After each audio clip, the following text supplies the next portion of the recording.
SciFiLOL, my happy viewers. As a Star Wars fan, I always see a lot of questions being thrown around these days.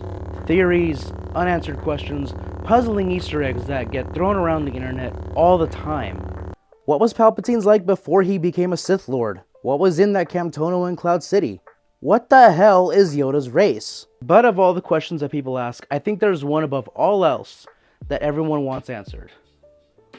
Who the hell is this guy? Take over. Gotcha. Alright, since I brought it up, I might as well do some explaining. I was rewatching the original Star Wars trilogy recently, and as always, I chuckled when this guy bonked his head. But then I thought, who is he? Now, there's two ways we're gonna go about this. Who was he portrayed by, and who is he in universe? First off, who was the man in the suit? Not that one! So to start off, there are two people who have made claim that they were the one wearing the stormtrooper suit in this scene. The first is the late actor Michael Leader, who has been in other franchises like Doctor Who and Red Dwarf. The second actor is Laurie Good. While both actors have made claims of being the man who have bumped their heads, I'm inclined to believe that it might have been Laurie Good. The man was apparently standing in for another suit actor who had gotten sick that day. And while they made claim that he was the exact same height as the actor who had gotten sick, some people had noted that Laurie Good was a little bit taller. Possibly the right height to, you know. Secondly, who was this trooper in universe? Designated as TD-110, this trooper was actually seen twice in this movie. Remember this scene? You don't need to see his identification. We don't need to see his identification. That's him. That's TD-110. He was deployed on Tatooine as a commander searching for R2 and C-3PO. After having his head messed with, he and his squad were recalled back to the Death Star.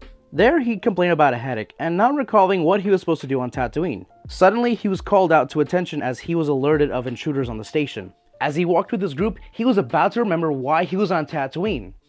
And then... Take over. I'm never gonna get tired of watching that. I could watch it all day. In fact...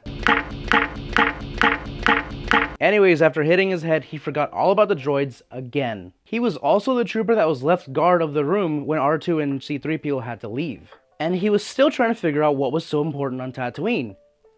Up until it hit him. Not as hard as that door, though. He suddenly realized those were the droids we were looking for.